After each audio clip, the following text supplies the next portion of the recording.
Hello and welcome to another episode of the Football History Boys podcast with me, Ben Jones, and as always, Gareth Thomas. It's good to be here.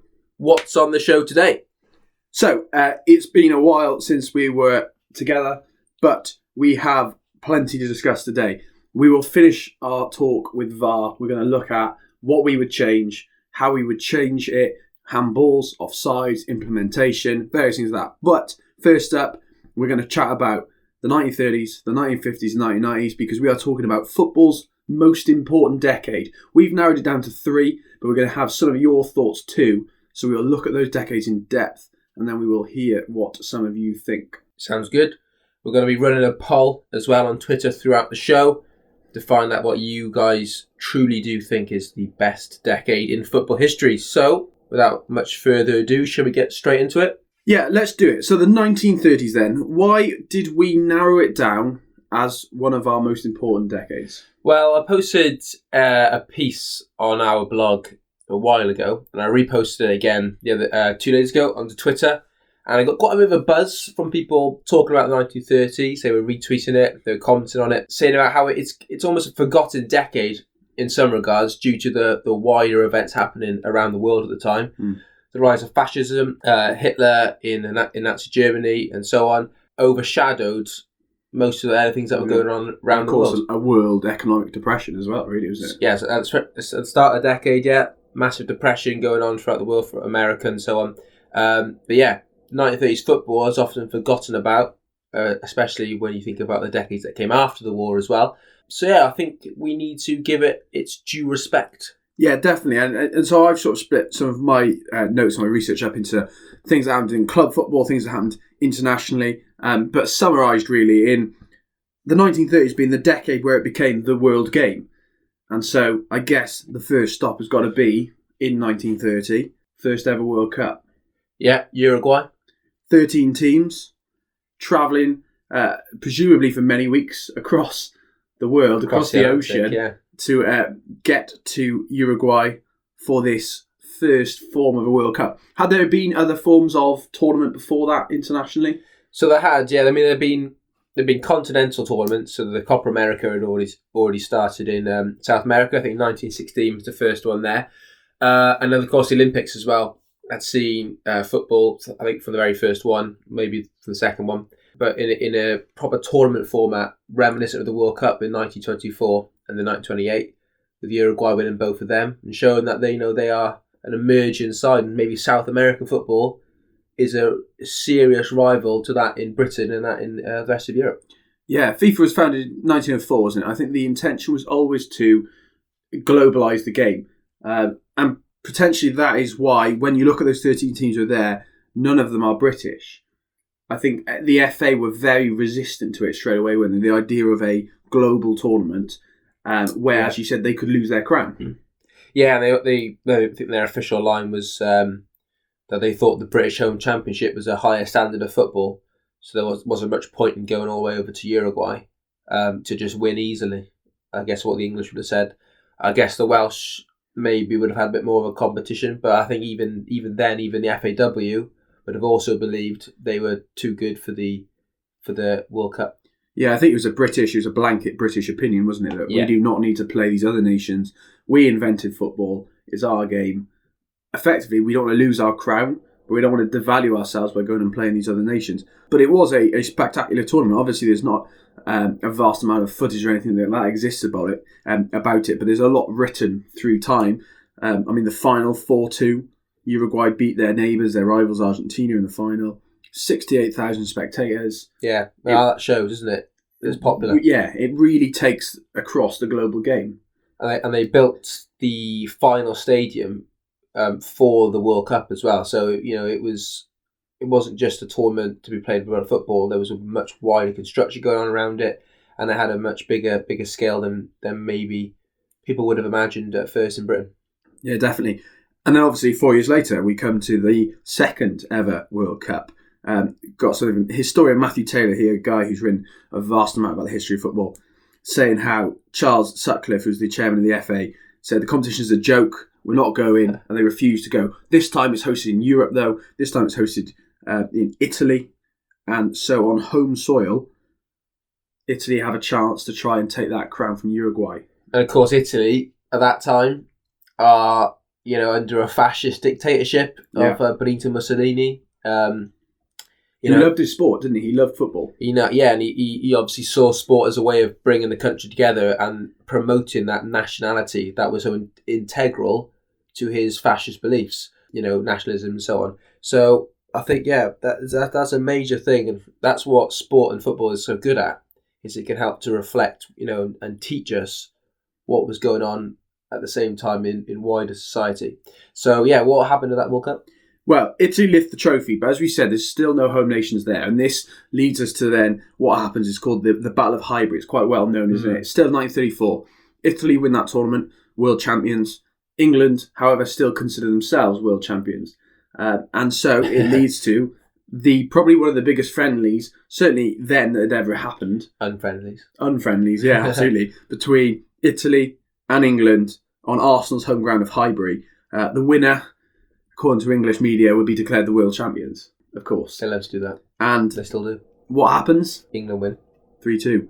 A fine performance by England, and credit where it's due to England. I think they played very well. Incredibly dirty game, vicious game. They went 3-0 up, I think, in 12 minutes. Yeah. And then I think Italy got into the game. I think Giuseppe Meazza was playing, wasn't he, for Italy at the time. Yeah, very dirty game. I think broken arms, broken noses, I think it was in the aftermath. I wonder what would have happened though had England have lost that game, because obviously they win that game, they declare themselves world champions, and what it means is they're still therefore not interested. They're like, there we go, we've beaten these fake world champions, we're the real world champions, and so they're not interested then 4 years later when we come to 1938. Obviously 1938 now on the brink of the Second World War.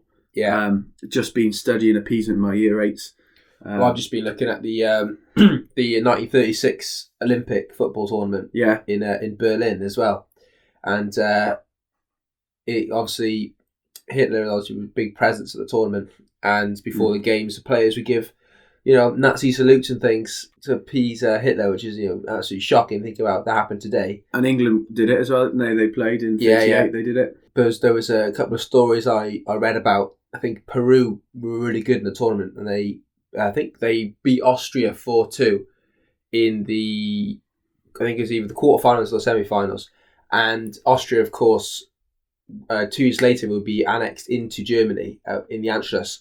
And so Hitler wanted to keep Austria happy and so on. And there's lots of reports, lots of historical writing these days that they think the game was rigged in favour of Austria. And despite the fact Peru won 4-2, there was a pitch invasion at the end of the game by apparent Peruvian fans, and Peru were kicked out of the tournament. So Austria went through and made it to the final, which they lost in the end. I can't remember who to, but they lost it. But yeah, it shows that maybe there was a lot more to that Olympic tournament than meets the eye.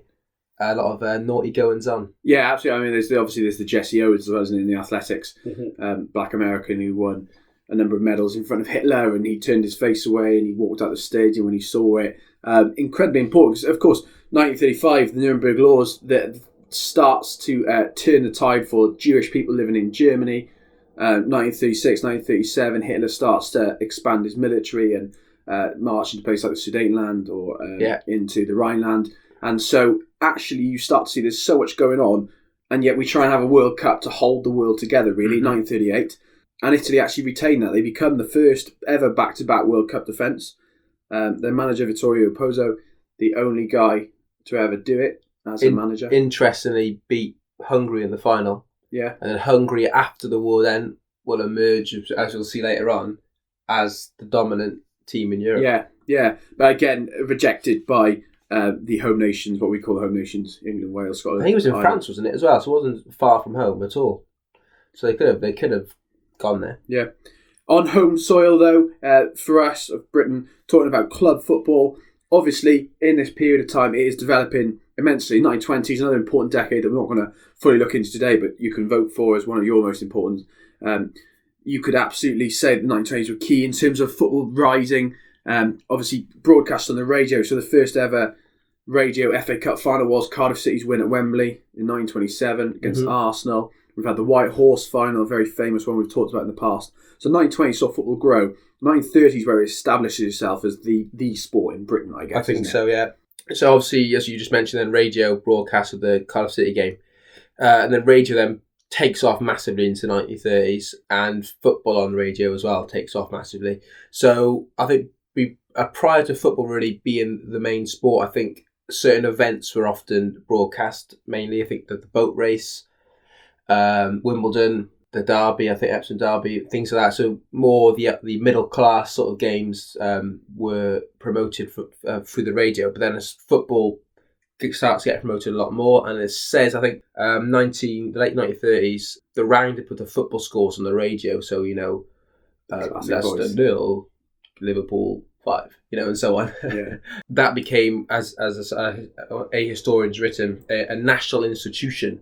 People tune into the radio just to hear the results, and it's a. Because of course you haven't got social media, have you? And this is what I try and say to the kids that I teach. The radio is how you got what was happening around the world, around Britain, around the world, and so it would be massive. Now you can check how whatever team in wherever is done instantly, but not then. You had to wait for the final scores, and you get the scores coming in from across the weekend or whatever. And of course, then by the late 1930s, the first televisions are being set up, and the first televised football match happens in 1937 between Arsenal and Arsenal reserves at Highbury. It was more of a game just to trial the football. It wasn't like, we've got a big match to show, let's show it on TV. Yeah. It was a game to see how it would work, and I think they had 3 cameras set up, one behind the goal, one on the side, and I think one other as well, following the game. And I think it was disrupted by bad light, which affected the coverage, but it was a successful transmission. I think, despite the fact that no one really could see the game, because not many people had TVs. Shows the potential, doesn't it? Yeah, by the next year, I think more matches then started to get broadcast, and the BBC had a lot of squabblings, shall we say, over if they should be able to show the game, because reminiscent of today's talking, fans were worried that football on TV would mean football fans wouldn't go to games anymore. And there's lots of newspaper articles saying, we're going to lose up to 10,000 spectators every game if football's on the TV. Yeah. This wasn't the case, and the 1930s actually saw some of the highest ever attendances of matches. Some of them still yet to be beaten. I think St James's Park is still yet to top its 1930s amount. I think Main Road, Man City's old stadium, also saw its highest attendance as well in the 1930s. So it's a good thing to look at in terms of looking at today's worries with TV and streaming services and Amazon or whatever. Shows that, is there much to worry about really? I think football fans will still go, and seeing it on TV often makes them want to go more. Yeah, and I guess it's also the period of time where you can now start supporting people outside of your town, village, city as well, isn't it? It's where you start to get Arsenal fans, because Arsenal are the biggest team in this decade, living in other parts of the country. And as you said, Arsenal, biggest team, they won 5 of the titles in that year. 3 back in that decade. Yeah. Under the guidance of Herbert Chapman, probably one of the most successful managers or most formative managers of the sort of our era, I guess, in terms of in Britain. When you look back at great managers, he would be someone you would say is one of the greatest. The WM formation, wasn't it? The way that they trained players, the way that they looked after players. Because of the change to the offside rule, wasn't it? So he changed the formation to suit it. That was in the late 20s when he brought it into the 30s, didn't he? And like you say, absolute dominance of Arsenal. Yeah. And stars, people like Dixie Dean again, who was in the 1920s but carried on to the 1930s. 399 league games, 349 goals for Everton. He's someone that you look back on. He's always sort of a pub quiz question of someone who was famous in that period of time. So it is an incredibly important decade. As I said, my summary, it's the decade where it really became the world game. Yeah, the global game, the broadcasted game as well on the television. It's a huge decade in establishing much of the principles that we have in the modern game. I think started in the 1930s. And a lot of people said similar on Twitter. We'll come to some opinions later on. We will, though, move on to one of our favourites, the one we talk about perhaps the most often, the 1950s.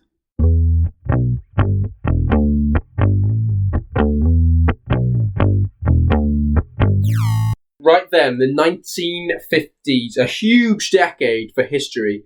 Not just for football, but the wider society changes going on. The end of rationing, the 52. Start of intense Cold War, bickering and the emergence of rock and roll as well, changing youth culture forever.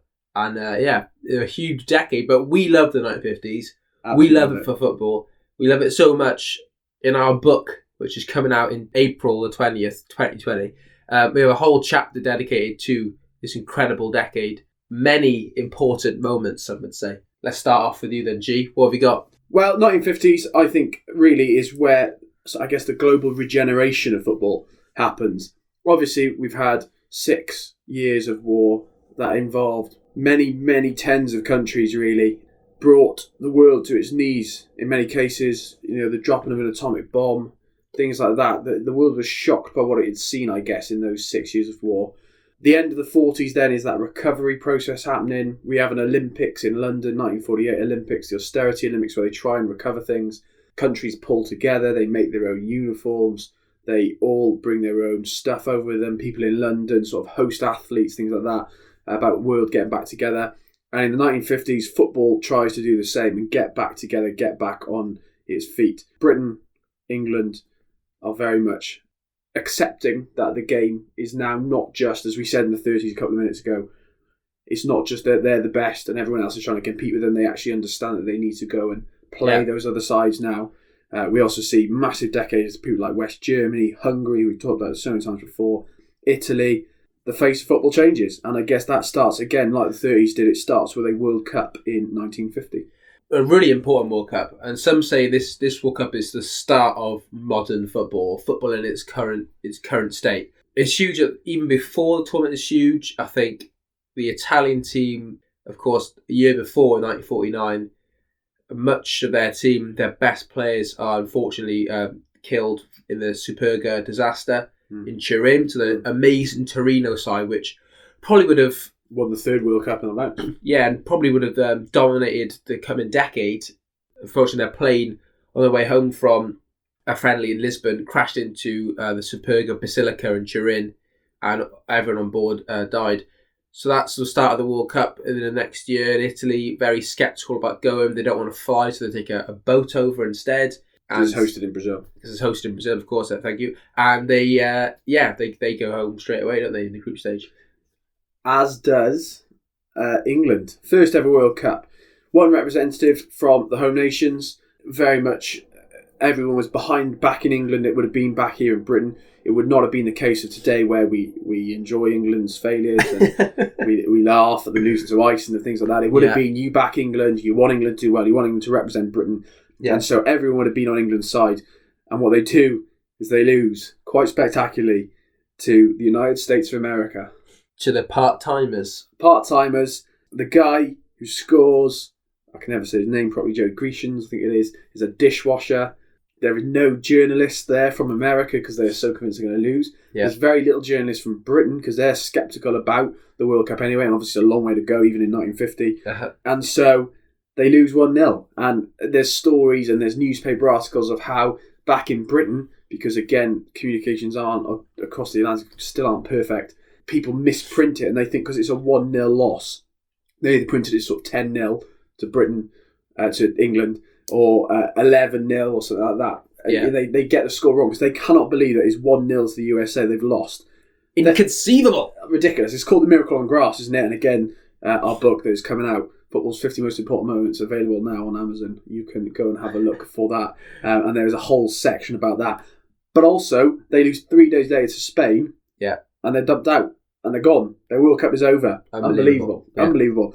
Not just this, though, not just the Miracle on Grass. There is another event that happens. Because, of course, the 1950 World Cup, for English sort of media and writers, the Miracle on Grass is maybe the biggest event. But globally speaking, and in terms of general football, the biggest or much bigger event, really, is what happens in the final match of the tournament. Can't really call it the final because of the structure of it back then. It used to be a group stage in the 1950s, and it was the final game of the group between Brazil and Uruguay at the Maracana, and it's called the Maracanazo now. The tragedy of the Maracana.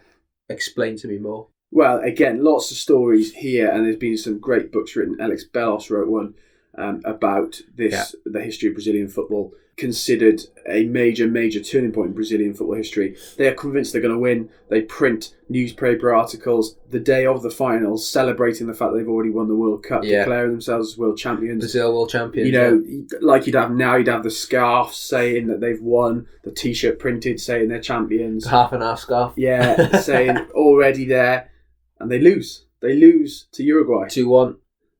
Stuns South America. There's talk of people crying openly, people not being able to go to work because of how devastated they are. Brazil's a very passionate culture anyway, isn't it? But the fact that they've lost to their rivals, another South American side on home soil, staggers them, doesn't it? Stuns them. I've heard a story that the Uruguay team, as a way to get them fired up for the final, they had the newspapers that the Brazilian journalists had written saying that Brazil world champions, and they basically urinated all over the newspapers in the changing room before, and it really fired them up to win. Wow! And even though they went behind, they came back to win 2-1. Yeah, and incredible. And that is the turning point for Brazilian football, and it means everything in their game they have to reevaluate and think we need to change.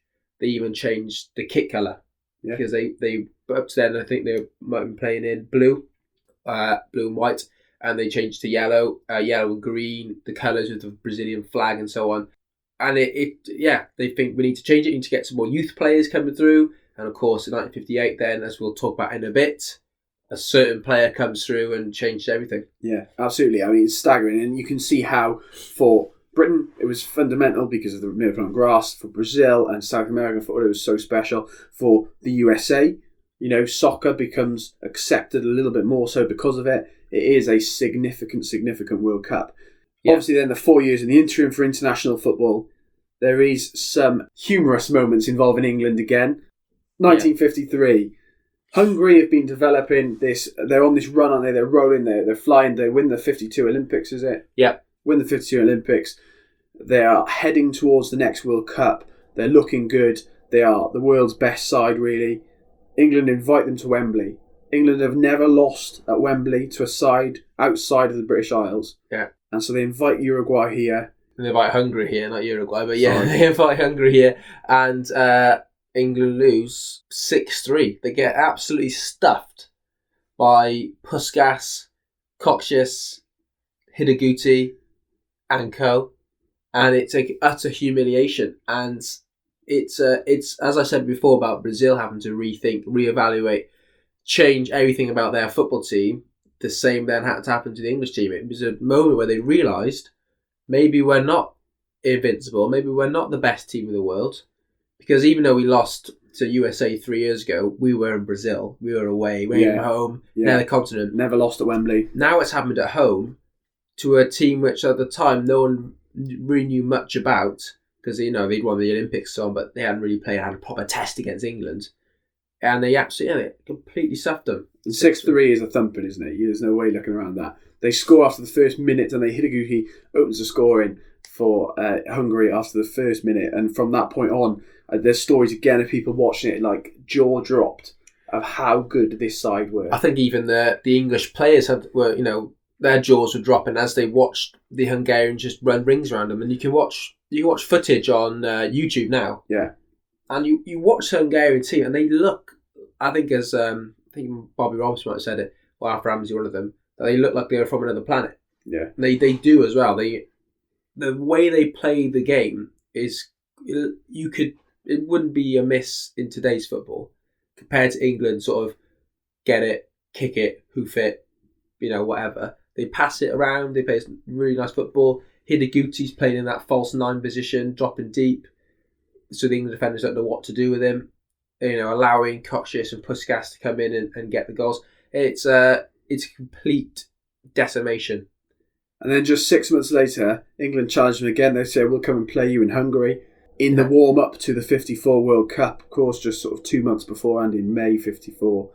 And they lose 7-1.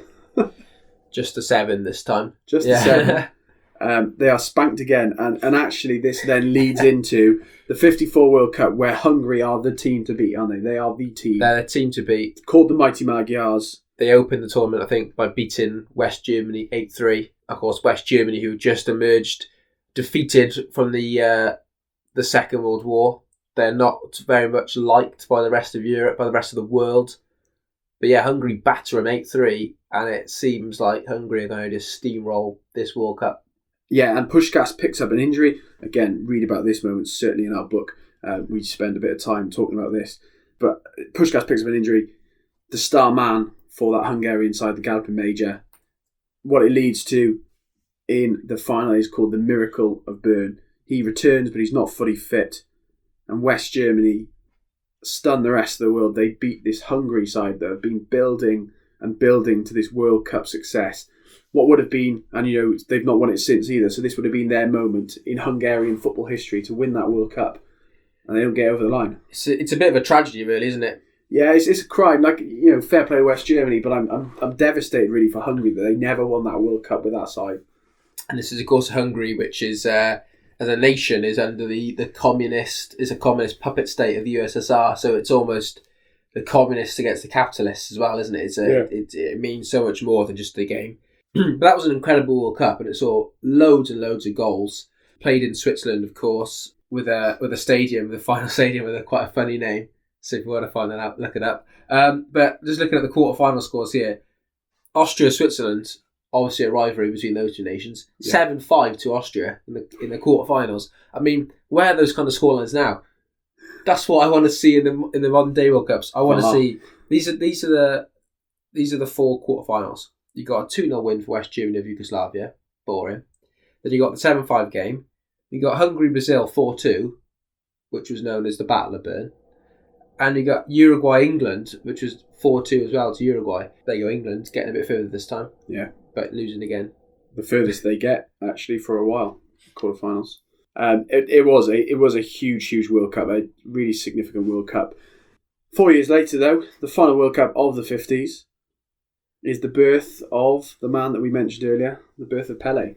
I thought I was going to say the birth of Wales. Well, as a World Cup nation. Perhaps the death. Well, the only time they've qualified so far. 1958, significant for many nations. Significant for our nation, for Wales. Yeah, our first and only ever World Cup. Do very, very well. Yeah. Lose to Brazil, the eventual winners. Yeah, Pelé's Brazil. 17-year-old Pelé's Brazil. 1-0. And yeah, the emergence of Pelé. That Brazil side, 8 years on from their humiliation in their home country, they go and they do the job in 58. So yeah, like you say, yeah, they've come back from the Maracanazo and they won it. They won it in style, really scoring a lot of goals in that tournament, beating Sweden in the final 5-2. Yeah, just completely amazing. But there's that thing, isn't there, with Wales, that John Charles, who was at the time one of the best players in the world, was injured for the game. And a lot of people in Wales like to say, if John Charles was playing, we would have won the game. We would have won the World Cup. Of course. I mean, this is still against Pelé's Brazil. So, But we held them to 1-0. We held them to 1-0, for sure. We've got to take that. We've got to take that. Until recently, until we qualified for the 2016 Euros, that was literally what we've lived off for 60 years. Now it's all on Hal Robson-Kanu's Cruyff turn. It is. Yeah. He is the modern day Pelé in some regards. Modern day Charles and Pelé. Better than both. Better moment. Well, and easily YouTubeable. I think Pelé's goal was his first of the tournament as well. And then he went on a run of scoring a 6 by the end. And Just Fontaine, French striker, got 13 goals at that World Cup. Yeah, biggest in one tournament, isn't it? Unbelievable. Yeah, it is. But not just on the world stage, also the club stage in Britain, but also around parts of Europe. Football really grows and football really changes. Starting with 1953 and the FA Cup final. So, as you just mentioned there, the 1953 FA Cup final, the Matthews final. Stanley Matthews, who is about 86 at the time, he's pretty old, is unbelievable in the game. Blackpool beat Bolton 4-3 at Wembley. Matthews, who's also known as the king of the dribble, I think, just completely dazzles everyone in the match. He didn't actually score, does he? He didn't score. Stan Mortensen gets a hat-trick. But, yeah, like I said, Stanley Matthews, I think, the way he played the game was so good. I think he might have had a few assists. Yeah, They were 3-1 down, weren't they, to Bolton, and they turned it around 4-3. Yeah, what a victory. I think up until recently, that was probably known as the best FA Cup final of all time. Maybe still is, really. Yeah. So yeah, huge game. Yeah. But also in England, we have Wolves, so Wolverhampton Wanderers, in 1954. They install floodlights at Molineux. Doesn't seem like a massive deal, but now. But back then, the use of the floodlights meant they could host friendlies in the night time, and they went on a run of these floodlit friendlies in which they invited some of the best teams in Europe to come and play, including Budapest Honvéd, which is the Hungarian team, which contained had most of the players of the Magical Magyars. And Wolves win 3-2, much to the shock of everyone, really, after how much Hungary have been battering the English national team. They win 3-2, which gives Wolves a chance to proclaim themselves as the champions of the world, champions of Europe. We are the best team. No one's better than us, which, of course, angers a few people in France and around the rest of the world. Yeah, it does. I mean, it was a significant victory. There's no way you can stop that. But we will come on to in a second what that leads to. That claim that they're the world's best team motivates the whole of sort of Europe to sort that out, sort Britain out again, because they're making more claims yet again. Just again, touch upon in the 1950s, AC Milan, a fine footballing side in Italy. They had the Swedish trio known as Grinoli, the original MSN, the original BBC, Grinoli, Gunnar Gren, Gunnar Nordahl, and Niels Lindholm, the gold medalists from the 1948 Olympics, the one we mentioned earlier. All of them join Milan. And yeah, it's sort of the end of the 40s, but certainly into the 50s. I mean, in 1950, Milan scored an incredible 118 goals in 38 games. Gunnar Nordahl scored 35 of these, and they win the Scudetto, the league title. They have varied success, but actually Milan start to push themselves forward from the best teams in Europe. And then we get all this claim from Wolves that they're now the best team. And so what we get is a European Association tournament coming out of sort of the Mytropia Cup, wasn't it? The previous tournament that happened across parts of continental Europe where they played each other, different countries playing each other. They said we need some formal tournament where we can actually decide who is the best team in Europe, in the world. Yeah, so European Cup is born, and it's Real Madrid, isn't it, who emerge as the dominant side in Europe for the first 5 years of the tournament, winning every single one, beating Stade Reims in the final, 4-3. Just Fontaine's Stade Reims, 4-3. So lots of goals again, which probably highlights the 50s as maybe why it's so popular, because of the amount of goals. They also beat Fiorentina, Milan, Reims again, but they contain, some of the best players in the world, don't they? Di Stefano, Alfredo Di Stefano, Raymond Coppa, Francis Gento. They eventually get Puskás. They signed Puskás from Honvéd. Their side was ridiculous, wasn't it? It was a ridiculously good side. Yeah, just incredible team. Dominates Europe. I think the English clubs, they don't join the first season, do they? But again, Chelsea, I think it was, were the ones who rightfully could have joined because they won the league the season beforehand, and they are told by the FA you're not allowed to go. It's not that they necessarily want to go. They sort of ask, should we go? And they're told no, and they agree. It wasn't that they were forced not to. They were told you shouldn't, and they said, no, we agree, we shouldn't go. This is ridiculous. And so they don't. English clubs do eventually join, but they don't have very much success. They do decently, but they don't win it. And so this title that England is still the best footballing nation, the greatest footballing nation, is found out actually is not the case.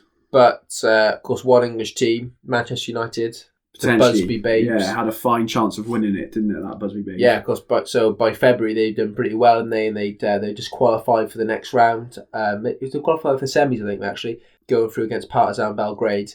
But unfortunately, on the way home, I think after stopping at Munich to maybe refuel, the plane didn't manage to take off, did it? And it crashed after. A couple of failed takeoffs, and they crash. Many of the Busby Babes are killed, aren't they? The team is wiped out. Recently, of course, Harry Gregg died this last week, didn't they? Who was a member of that side, who's a keeper. He was someone who ran back into the burning plane and pulled some people out, trying to save some lives. There were journalists on the plane. There were coaches on the plane. There were, of course, the players themselves on the plane. Many of them were killed very sadly. It takes a long time for United to recover. They finish all their games that season. They don't miss any. which is staggering, really. Yeah, unbelievable. And it'll take them 10 years before they reach the level again of where they should, or they feel like they should have been in 58. They eventually win in 68. Yeah. 10 years exactly after the Munich air disaster, but a significant event that happens there. But as we come to the end of the 50s then, I think, for me, the 50s, perhaps the greatest players that the football had ever seen by this point, greatest teams, some of the greatest tournaments. When you look at each of the tournaments, it changed the face of football forever. And as we said earlier, I think it's the birthplace of modern football. Yeah, it's a decade of enjoyment in football. I think it's almost a reaction to the 1940s and the hardships of war. You can see through the football how it's being played, these new ideas, people being open-minded to new ideas and so on. And that's really reflective there. The last thing I just mentioned is television is becoming more easily available. Of course, yeah. And again, we see the broadcasting and more people can see it. And that, even though 1930s is when it became the global game, 1950s where it really cemented that legacy. It starts the coronation of Queen Elizabeth, doesn't it? 53. Yeah. People buy a television set to watch the coronation. Out of that, now more people have the television and they are able then to broadcast on a wider scale to the people across. And by the 1960s then we have Match of the Day. Yeah. And then so on. Brilliant. Thank you very much. Great. So we'll take one more break and then we'll come back and talk about the final decade that we think is one of football's most important, the 1990s. And then we're going to hear some of your opinions on this. But first, a quiz.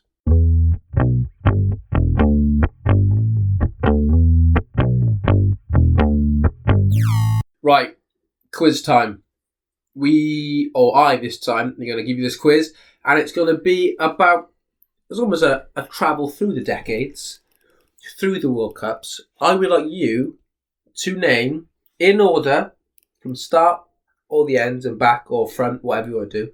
You need all the World Cups, all the World Cup hosts, all the World Cup winners, all the World Cup runners-up. In order, you get a point for every single one you can do. That's probably quite a lot of points by the end. That's quite a lot. That's quite a challenge. Are you ready? Okay. Are you ready, listeners, as well? You can play along. Play along at home. Okay, 1, 2, 3, go. Okay then. So the 2018 World Cup was played in Russia. Yeah. Was won by France against Croatia. Yeah. Was it 4-2? Yeah. Good. 2014. Good start. 2014, Brazil. What a World Cup that was. Cracking World Cup. Great tournament. Cracking World Cup. Won by Germany. They beat Argentina. Yeah. Was it 1-0? It was after extra time. Extra time, wasn't it? Yeah. Good. Okay, 2010. 2010, South Africa. Yeah. Was won by Spain. Yeah.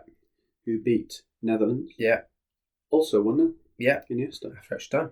Okay, 2006. 2006 was hosted by Germany. Yeah. Good World Cup. Was won by Italy. Yeah. Against France. Yeah. And that was on penalties. Yeah. What was the final score? 2-2. 1-1. Unlucky. Right. 2002. It's remembered for the headbutt, isn't it, if anything? Yeah, it's the headbutt final. Yeah. 2002. Was the day my dad broke his ankle because we wanted to play football after it, so I remember that one. You never played football again. Never, yeah, you didn't. Was hosted by South Korea and Japan. Yes. Was won by Brazil. Yeah. Who beat Germany in the final. Yeah. 2-0. Yeah. Well done. 98. 98 was won by France. Yes. Hosted by France. Yes. They beat... Oh, flip. Italy? Nope. Brazil, yeah. That's it. Yeah. Score?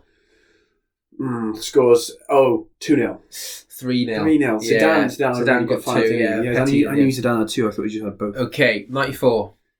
94 was hosted by the US of A. It was. Lots of fans. Won by Brazil. Yeah. See, I'm going to lose out on these points now. Who beat Germany? Italy. Yeah. 2-0. 0-0. Penalties. Okay. I was born 93. 1990. 1990, that was won. That was Italia 90, so it was hosted by Italy. Yeah. Was won by West Germany, the last time West Germany existed. Yeah. Wasn't it? Just after the wall's gone down. Good history in that. Was therefore against, could be screwed here, Italy. Argentina. Score? 1-0. Yeah. Well done. I'll pause there. We'll come back to them for the rest of it afterwards. Okay, great. There you go. Give you a bit more chance to revise me. Perfect. Okay, let's move on then to our final decade before we hear some of your thoughts. Let's 26 talk. so far, mate. 26 so far. Out of, I think, about 30. That's not bad. It's not bad. Pretty good. Let's come on to the 90s then. We just talked about the 90s there. We touched upon some of those World Cups. Let's look a little bit more in depth, because when we asked for your opinions, lots of you said that the 1990s was one of your favourite decades, or when we talked about the most important football's formative decade, lots of you said the 90s. So Ben, why would people say the 90s were a key decade? Well, the 90s is a huge decade of football. We just mentioned then 3 of the World Cup finals, starting the decade with Italia 90, a tournament which... Nessun Dorma. Yes, the Nessun Dorma, of course, opens it up. It's on, I think, the footage, isn't it, as well? The coverage. It is, I believe now, there's a generation of football fans who have an incredible nostalgia feel about the Italian 90. For many of them, it's their first World for lots Cup. of our followers, isn't it? Yeah. England get to the semi-final, so it's successful for England in that way. It's not that good a tournament, really. It's very short in goals. Lots of 1-0s, 2 points still for a win at the time in an international football. A lot of negative football. But there's those big moments in that tournament which signify what the game could become in the next decade. You have the rise of African nations at the tournament. You have Cameroon beating Argentina in the group stage. You have Roger Milla doing his dancing. There's a new continent on the block. Maybe Europe, South America aren't two continents which will always dominate football. There's a new team. There's that famous tackle by Benjamin Massing on Clouds of Kinesia when he completely wipes out, his boot comes off. It's that bad. He gets sent off straight away. YouTube it. Definitely YouTube that. But yeah, it's an incredible tournament. England reached semi-finals. Gazza's tears, of course, is the lingering image in many football fans' heads when he loses his head and is an awful tackle to get the yellow card. And of course, Gary Lineker said have a word with him. Yeah, incredible tournament there. Scalacci, top scorer, famous with his popping eyeballs and so on. West Germany win it by scoring a penalty, as always. And they, the next decade then, the rest of the decade then, how is the game going to change? I think what Italia 90 also proved was some rules need to be changed. And the back pass rule. Yeah, led into Euro 1992, wasn't it? Which, of course, is won by Denmark, even though they didn't qualify. Yeah, one of those ridiculous, again, pub quiz questions. They didn't even qualify for the tournament. They win it, though, using that back pass. And again, something for you to YouTube. Watch some of the highlights of that Denmark game. Ridiculous how they just get near they draw on the attackers and then just pass it straight back to Schmeichel, isn't it, in goal. It's ridiculous. So of course, then the Olympic tournament then later that summer is the first without the back pass rule. And it's a chance then for football to reinvent itself. And of course, it does reinvent itself in more ways than one. You have the Premier League emerging in 1992 alongside the Champions League the same season. So the same competitions, they've just rebranded, changed their name. And, television deals, of course, are at the heart of that rebrand and the idea of these big clubs making greater financial profit, because throughout the early decades, Liverpool, Everton, Man United, Arsenal, Spurs are emerging as these massive clubs. And as you said before, they are getting fans from far outside of their localities. And they can see there's massive opportunity to make profit out of this, but they're not being able to do it on terrestrial television. And all of a sudden, Sky B comes in with this huge offer. I think it's about £304 million to buy the rights to this new Premier League, and they do, and it helps those clubs get a lot more financial profit. But it also helps attendance figures massively. Yeah. Over time, not straight away, but throughout the decade, and it really boosts them. And it changes as well the players that are coming to these shores, doesn't it? Because now British clubs have more money. Now European clubs are starting to be broadcast more widely.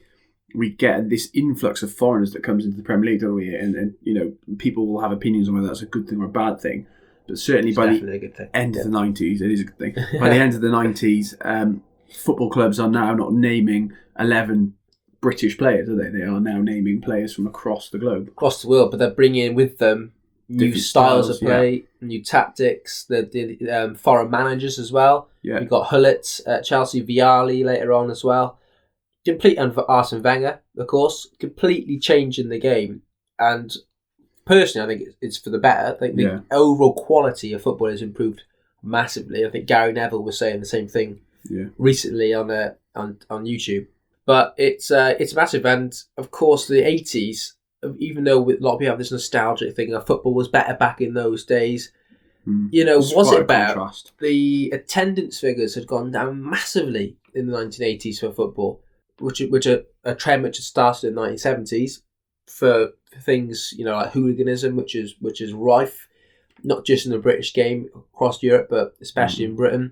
The standard of stadiums are so poor. Various disasters, isn't it? There you go. Hillsborough, Heysel, Bradford Stadium fire. So the Bradford Stadium is obviously signifies how poor stadium structures were.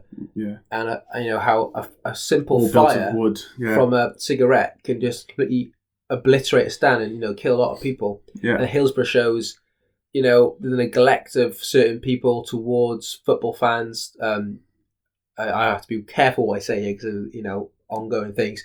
But you watch footage now, it's so bad. You have these steel cages hemming in football fans to stop pitch invasions, but then you obviously get crushed up and they get to the front. So people have turned their backs on football in the 1980s. There's a famous quote, isn't there? I think it's just from the start of the 80s or the late 70s. If football is sick, is it terminal? And there was a genuine sense that we can't quite comprehend now in 2020 that football was on his knees. Yeah, basically, there was a massive chance of the game completely dying out, really, and maybe the Premier League is helped to save it. The Taylor report helps to improve the standard of stadiums, and football becomes a bit more open to families again, and the family atmosphere. And I think that's summarised actually then in Britain, certainly by Euro '96, hosted. England are sort of trusted to host the tournament. England that were so often considered these hooligans that they caused all the problems. Just 6 years into that, the new decade, the turn of football came home. Football came home, yeah. So talking about hooligans, actually, the 1992 Euros with Denmark win it. Their fans are so well praised as well throughout the tournament. They get the nickname Cooligans. Yes, yeah. And they help to change this image. Maybe football isn't terminal, maybe the sickness isn't terminal, and that can change. And it's not about going and fighting people. There's stories. My dissertation was on it when we were at university. You read some of the literature written by people at that time who went to football for the purpose of fighting other people. And I think that shifts, doesn't it? That changes, that actually you're not... The purpose of you going to a game now is not to hit people, not to find their pub and have a scrap with them. It became about the love of the game again. Of course, Richard Holt's famous book, Sport and the British, which is like the Bible to sports historians. The conclusion of that, it's almost quite depressing to read. Bleak, isn't it? It's very bleak. He's almost going along the lines of maybe football is sick. And I think it's just before Hillsborough as well, where he wrote that book, and he's really worried about the state of future football and the rise of this new sort of masculinity they have in male masculinity in football, and maybe it's a bad thing. But the 90s then changes. Then so we have the Premier League, the Champions League, and then the 1994 World Cup sees attendance figures completely boom in the USA of all places, a country which is not famous for football. But they have these massive figures, and it shows this carnival attitude, this family atmosphere the World Cup is producing, and maybe football is saved. And then it's a huge decade for stuff on the pitch, but then off the pitch as well. We have the Bosman ruling. Yeah, of course, and the Bosman ruling is vital. Footballers before that were, I guess, if you want to use it, the language of they were slaves to a football club. That if a football club decided not to play you anymore, you could not leave at the end of your contract. Someone had to pay a transfer fee for you. And what you get with Bosman, he wanted to leave. He wanted to go and join, I think it was a second division side in France. And they refused. They refused to let him go unless they paid this big fee that the club couldn't afford. And so effectively he was stuck at the club he was at, and he takes that club to court. He wins the case. His career personally is ruined. Yeah. He never really plays again. Nothing very significant. But in 1995... No one wants to sign him. Yeah, no one signed him because he's a troublemaker. 1995... The law comes in. At the end of your contract, after the age of 24, you can leave a football club for free. And of course, changes football now that we see today. I mean, fee transfers are a massive part of our game. And it shows that footballers can dictate a lot of the decisions that happen around them. Good or bad, obviously good for the footballer, but it also leads to the rise of the football agent, of course it does. We also have the 32-team World Cup, France 98, which, you mentioned before about the influx of foreign players into the English or British game. In France, the team is called, I think it's called the Rainbow Team, the team that won it, because their team is made up of players from various descent. Some African descent, some North African descent, other places in Europe all come together to form this team, and they win the World Cup of France, and it shows this new image of modern countries, of multiculturalism, and how it can be a positive thing. Because on the football pitch, they've all come together and they've won the biggest competition of all on their home soil, and it's widely celebrated. But a 32-team World Cup, of course, then promotes a more global game. There's more spaces for African teams. There's more spaces for Asian teams. It's less European, South American centric. It's even more global game than it was before. And the very final point on that, in the 90s from us, and then we'll hear some of your thoughts.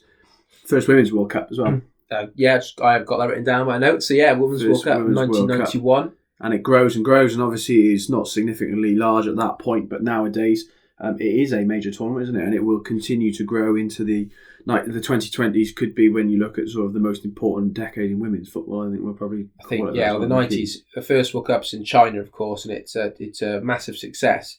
The second World Cup, I think it might be in Norway. It doesn't do quite as well in terms of attendance figures. Yeah. But by 1999, it's held in the USA, and the US women's national team is the team. Michelle Akers, Mia Hamm, Christine Lilly, these incredible players. And the attendance figures, they top 100,000 at the final, I think, or around that number in the Rose Bowl.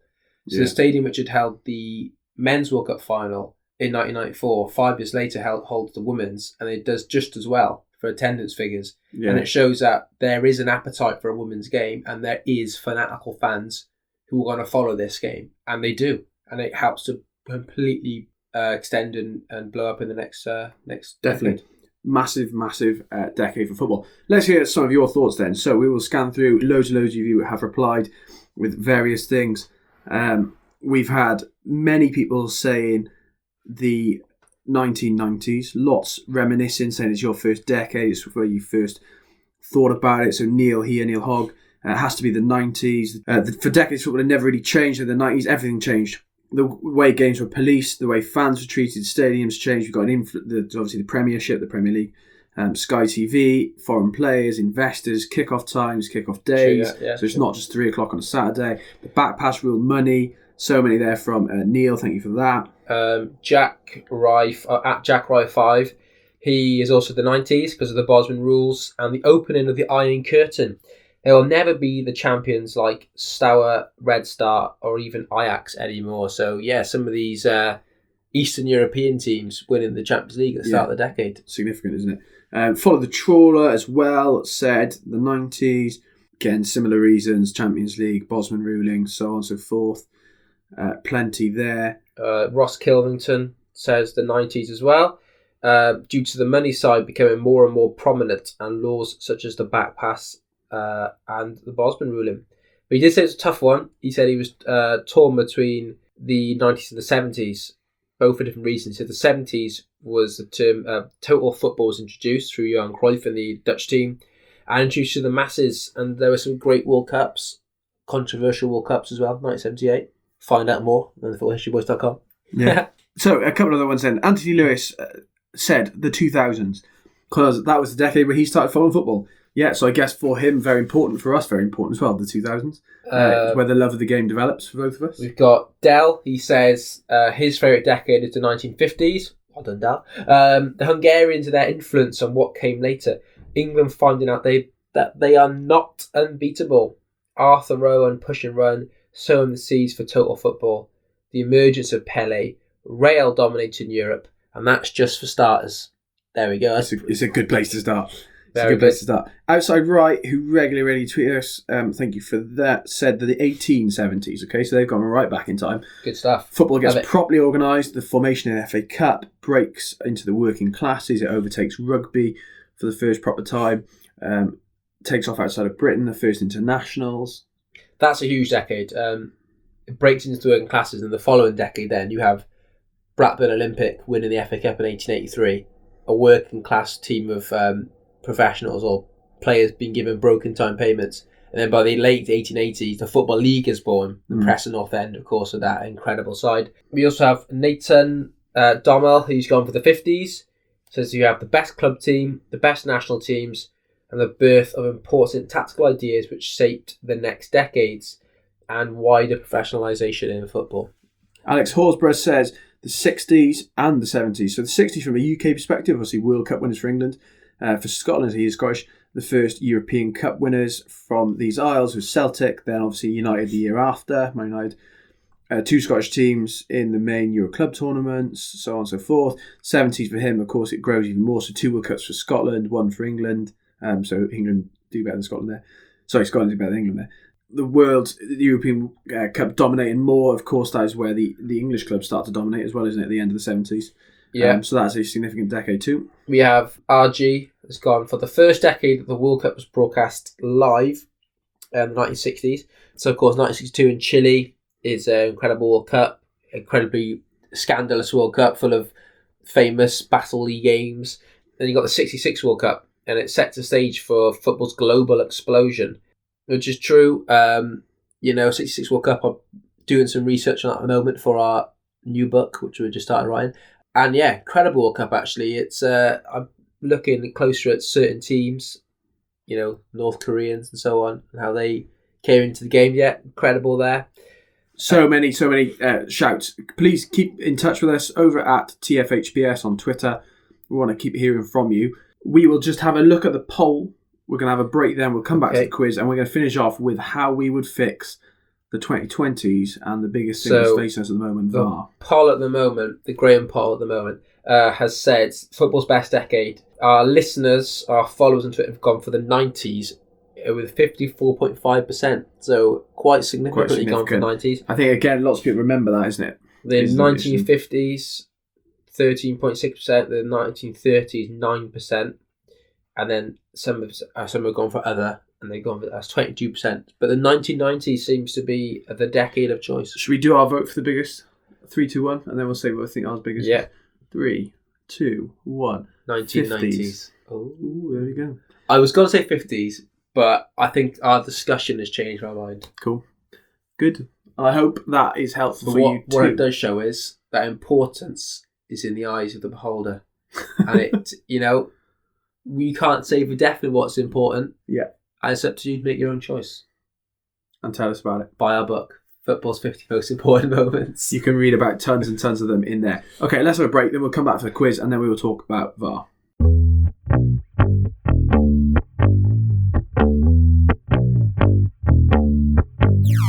Okay, so 1986.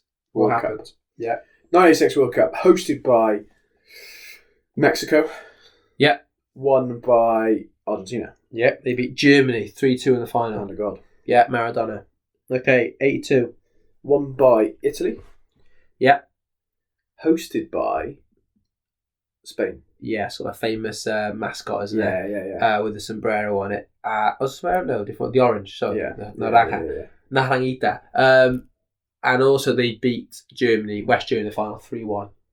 There you go. Tardelli, famous celebration. 78. 78, hosted by Argentina. Yeah. Won by Argentina. Yeah, they beat Holland 3-1 in the final. Holland after extra time. A couple of times. Rez and Rick in the post. 74. 74, one of my favourites. Won by West Germany, hosted by West Germany. Very needy though.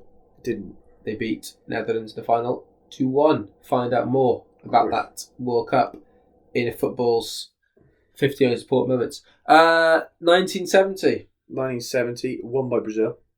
Yeah. Hosted by... I can't remember. Mexico. Oh, again. Mexico I think Mexico 86 was not originally meant to be there. Yeah, it wasn't. Maybe Colombia or something, and they couldn't get ready in time. Yeah. Okay, they beat Italy in the final 4-1. Okay, 1966. Won by England, hosted by England. Yeah, score in the final. 4-3. 4-2. 4-2. Against West Germany. Yeah. Oh. Fab. Okay, 1962. 62. Won by Brazil. Yeah. Hosted by Hungary.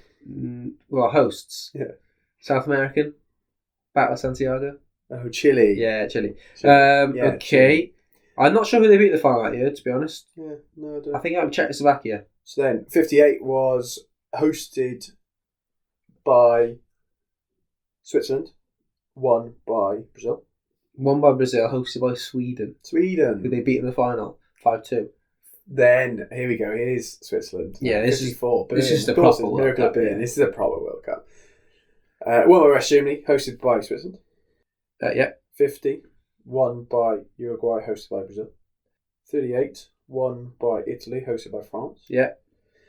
Then, won by Italy, hosted by Italy. Yeah. 34, and then 30, won by Uruguay, hosted by Uruguay. So, we're there. What I can see is you've got a very good knowledge of the 1930s up to 1954. Then you have a little area around the 60s where you need to work on it. Yeah, and then you just power on for that. So overall, got 51 points. That's not bad. It's pretty good. Take that. I'm not sure how many. Probably out of about 60, I imagine. But yeah, well done. Good. Our final chat then is one that is a hot topic because I've got into a couple of debates about this over the last couple of days. Obviously, we said back when we started the pod, our first ever pod, VAR was probably going to be a hot topic for this next season. Obviously, it has proved so. Okay, it wasn't like a massive prediction. Obviously it was going to. It's the elephant in the room, isn't it? At the moment, it's like we want to do a podcast. We don't really want to talk about VAR, but you can't avoid it because it is modern football. It is, and we're getting to that point now where we're starting to plan for next season, and obviously like IFAB and people like that are starting to plan for next season. And so lots of people are saying we need to fix VAR. And so the first thing I want to say is VAR is split into three things. Can we stop labelling VAR as just everything you dislike about a decision? Okay, so we've got the handball rule is not VAR. I feel like it's going to become almost like a swear word soon. Yeah. You can't say VAR. Handballs are different to VAR, but we see them because of video system referee.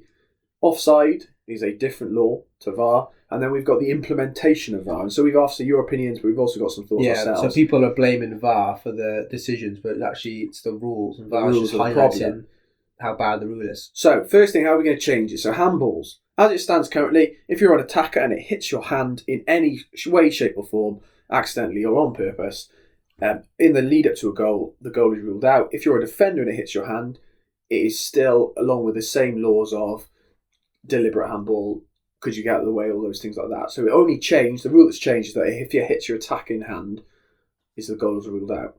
Yeah. Thoughts? Handball, I haven't had much problem with this one. I guess the ones that people didn't like are the Declan Rice one, wasn't it? The head where it's headed onto his hand and he could do nothing about it.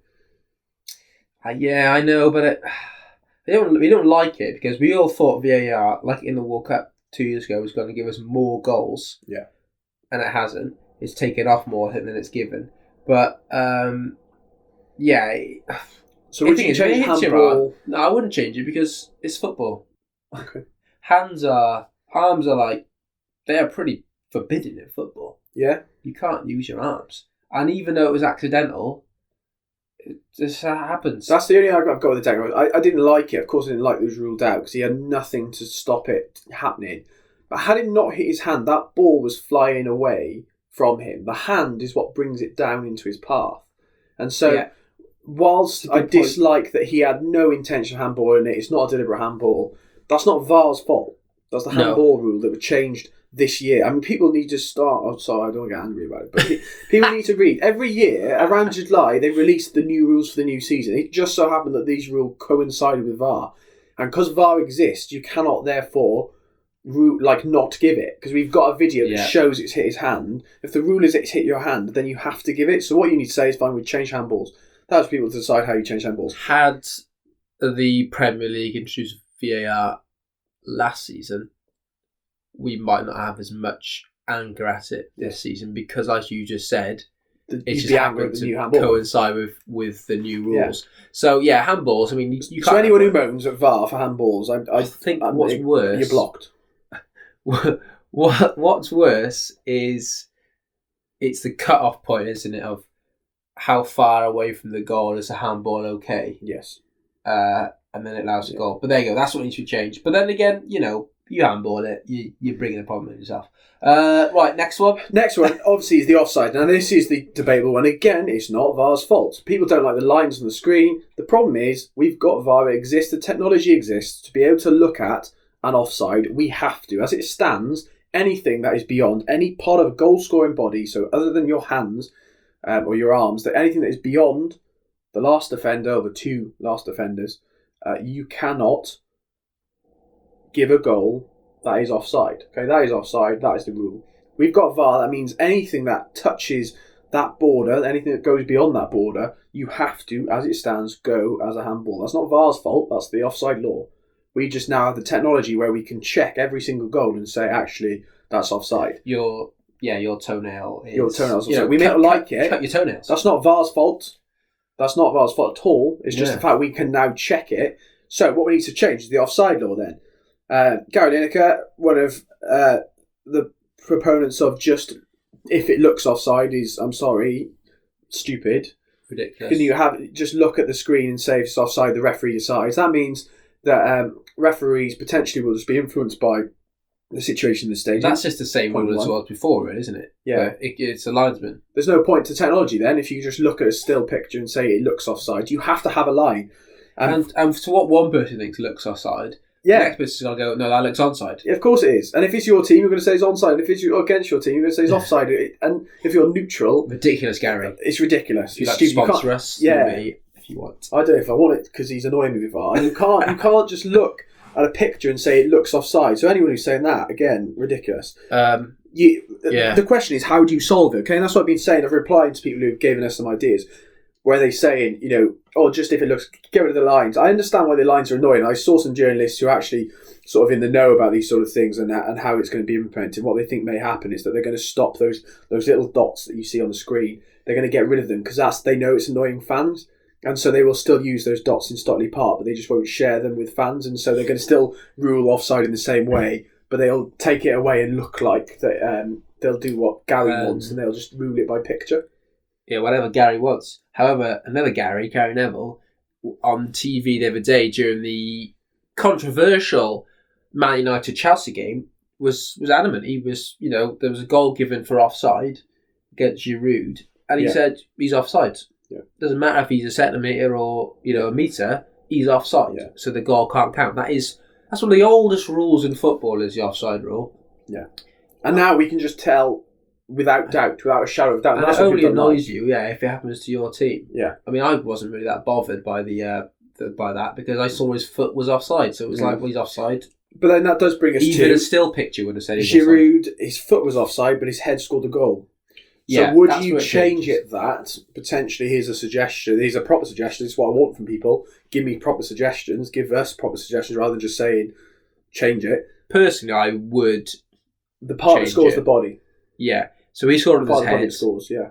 But his foot was offside, but his head was onside, wasn't it? Yeah. So yeah, I give it. Or the other suggestion is, do you just do feet? So your feet, wherever, even if you score with your head, your feet have got you into that position to score.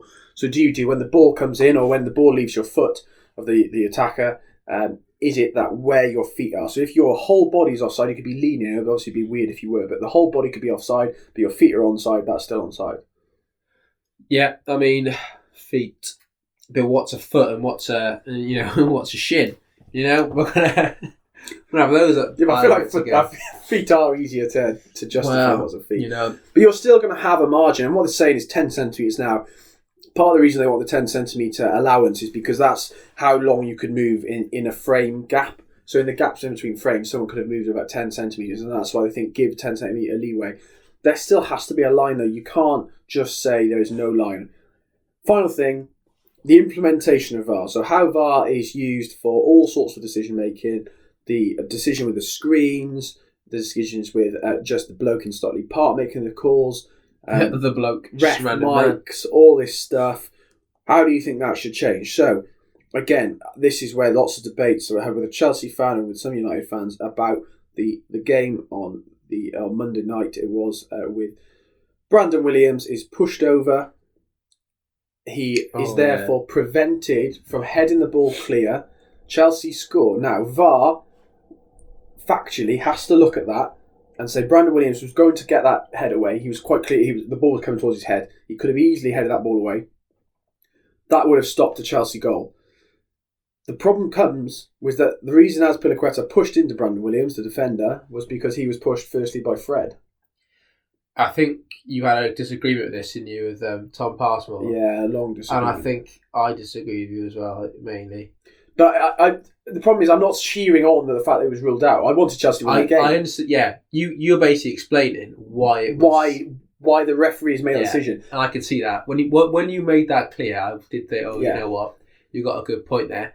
But I guess I think the football fan in me wants to see goals. So you just say play on. Is that what you'd say? Because part of the discussion I was having with people who disagree was my head says it should be ruled out because of what you just said about if he wasn't pushed, he heads that ball away. So it's not a goal. My heart says goal. My heart says, Azpilicueta is pushed, and then so too is Brandon Williams.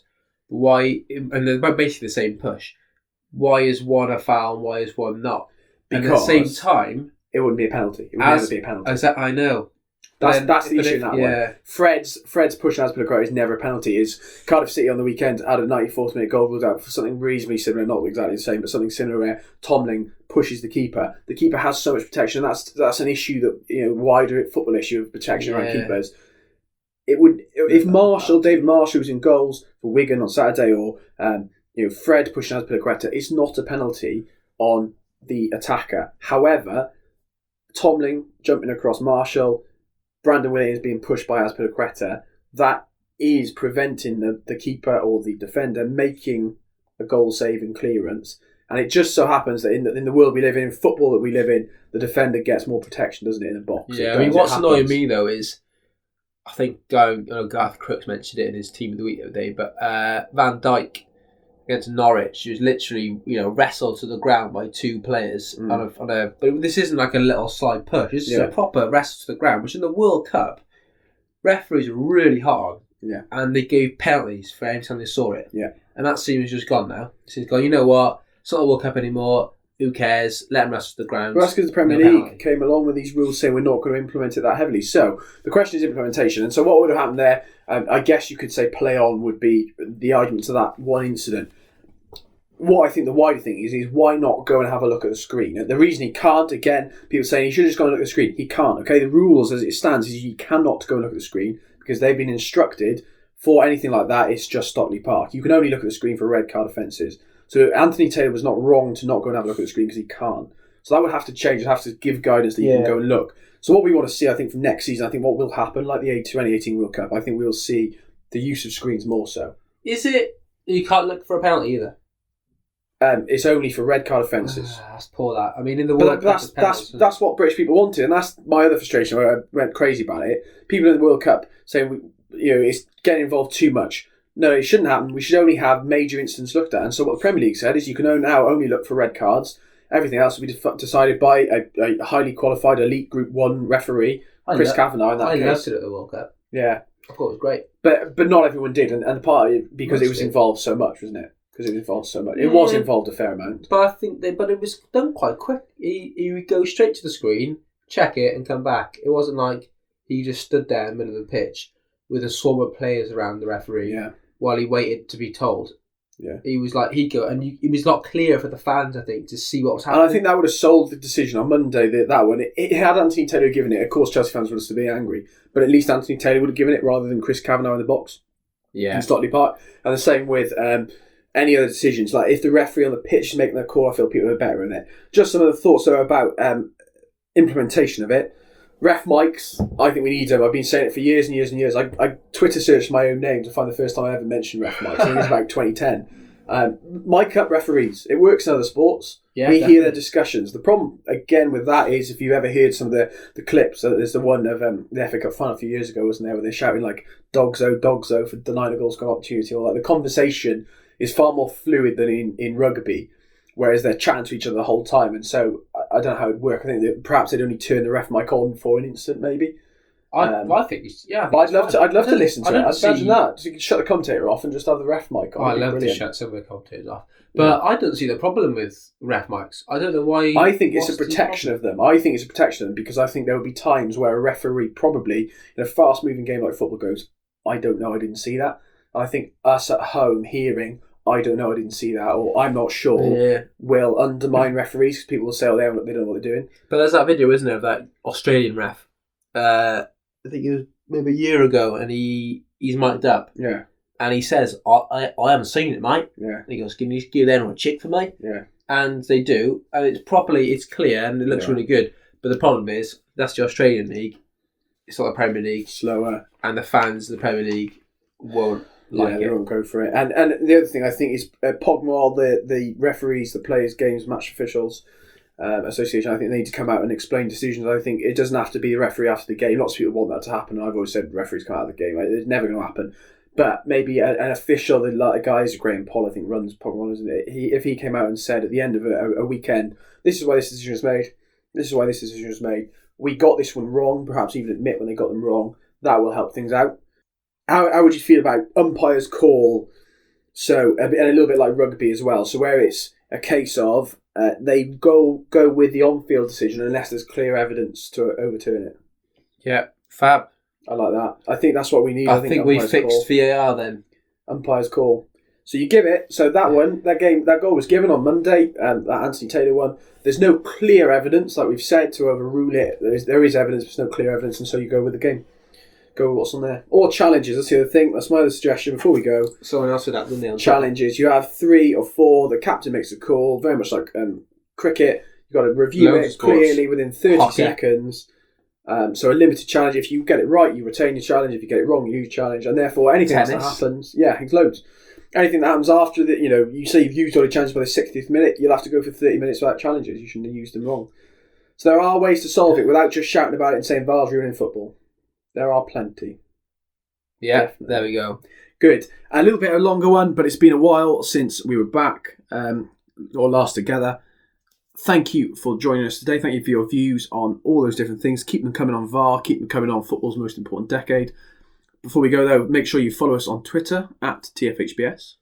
Visit our websites, www.thefootballhistoryboys.com. Look us up on Facebook, The Football History Boys. And give us an email at thefootballhistoryboys@hotmail.com. And a very final point before we head, make sure you look out for our book that is coming out on the 20th of April, published by Pitch Publishing, Football's 50 Most Important Moments. Thank you for joining us. Fantastic. Goodbye.